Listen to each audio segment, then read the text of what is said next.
বৃষ্টি কার না পছন্দ, আমারও ভীষণ পছন্দ। বৃষ্টি দেখলে মাথা ঠিক থাকে না। তো দেখলাম বেলকনিতে একটা ছাতা ছিল, ছাতা নিয়ে বের হয়ে পড়লাম একটু বৃষ্টিকে স্পর্শ করার উদ্দেশ্যে। তো কোথায় আর যাব, যেহেতু ছাদ ছাড়া তো যাওয়ার কোনো জায়গা নেই, ছাদে চলে আসলাম। তো এখানে আবার একটু পানি জমেছিল, তো মনে হলো যে একটু পানির ভিতর থেকে হাঁটাহাঁটি করি, এজন্য হাঁটা শুরু করলাম। বৃষ্টির পানি তো প্রচুর ঠান্ডা আর কি, তারপরেও পানিতে পা ভেজাতে অনেক ভালো লাগতেছিল। তো এখানে একটু বেশি জমেছিল, তো মানে বৃষ্টি প্রায় শেষ পর্যায়ে, সেই সময় ছাদে গিয়েছিলাম, বৃষ্টিতে ভেজার লোভটা আর কি সামলাতে পারছিলাম না, এই জন্য। তারপর ভাবলাম যে পাশের পরিবেশটা কেমন ওইটা একটু আপনাদেরকে দেখাই। আমার খুব ভালো লাগতেছিল যে বৃষ্টি সিক্ত সব কিছু। আর এখানে বৃষ্টিতে বুঝতেই পারছেন, দেখেই তো বোঝা যাচ্ছে। আর যারা মানে চলাচল করছিল তারা ছাতা নিয়ে চলাচল করছিল। ছাতা নিয়ে চলতে আমার খুব ভালো লাগে, আমিও কিন্তু ছাতা নিয়েই ছাদে উঠছি। এইটা কিন্তু ওই যে কি বলে, আপনারা একটু দেখে বলেন, আমি আর বলবো না, আপনারা বলেন। আর আমাদের এই পাশে দেখানোর মতো কিছু নেই, চারিদিকে শুধু বিল্ডিং আর বিল্ডিং। তো একটা জিনিস দেখাবো, এই পানিটা ধরে রাখছি কিন্তু চা খাবো বলে। বৃষ্টির পানি দিয়ে চা খাইতে খুবই মজার। তারপর বলুন তো এইটা কি? এটা যদি চিনে থাকেন তাহলে বলেন, আমি এটারও নাম বলবো না, আপনারা যদি চিনে থাকেন অবশ্যই বলবেন। তো ছাদে আমি মেহেদি গাছ লাগিয়েছি, বেশ কয়টাই লাগিয়েছি, এবং এখানে ভালো মানে মেহেদি পাতাগুলো অনেক ভালো হয়েছে, এবং কালারটাও অনেক সুন্দর হয়েছে যখন হাতে নেওয়া হয় বা মাথায় নেওয়া হয়। মাথায় নিলে তো চুলগুলো অনেক সিল্কি হয়, আমি নেই মাঝে মাঝে, বেশি নেই না।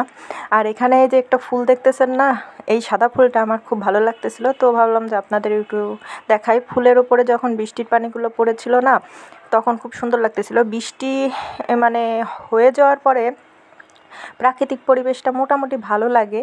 তো আমি ছাদে চলে গেছিলাম এবং দেখলাম যা যা আপনাদের সাথে শেয়ার করলাম। দেখছেন আকাশে কিন্তু এখনও ঘন কালো মেঘ জমে আছে, বৃষ্টি কিন্তু মনে হচ্ছে আবার সামনে আসবে।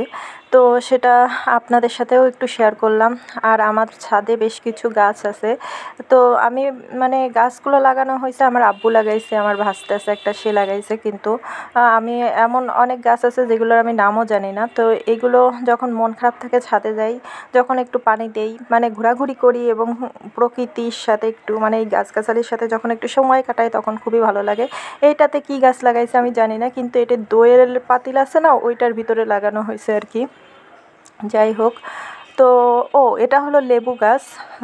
এই পাশে যেন কী গাছ লাগাইছে এটা আমি জানি না। আমার কাছে ভালো লাগতেছিল সব কিছুই। এটা কী গাছ বলুন তো আপনারা, আমি ঠিক জানি না, আপনারা বলুন, আপনাদের কাছ থেকে আমি একটু শিখে রাখবো, যাতে ভবিষ্যতে আবার যখন মানে কোনো কিছু নিয়ে আসি আপনাদেরকে বলতে পারবো আর কি। তো সব কিছুই ভালো লাগতেছিল। আধা ঘন্টার উপর পর্যন্ত পানির ভিতরে ছিলাম, আমার অনেক ভালো লাগতেছিল। পানি জিনিসটা আমার খুব পছন্দের, আমি তো বরাবরই বলি যে সমুদ্র জিনিসটা আমার খুব ভালো লাগে। সমুদ্রতে তো পানিই থাকে, পাহাড়ের থেকে সমুদ্র আমার ভালো লাগে। তো যখন ছাদে গেলাম, অনেকগুলো গাছের ভিতরে দেখলাম যে পানি জমে গেছে, এই পানিগুলো আবার আমি ফেলে দিয়েছিলাম। মানে অতিরিক্ত পানি হয়ে গেলে জিনিসটা নষ্ট হয়ে যাবে, এই জন্য আসলে ফেলে দিয়েছিলাম।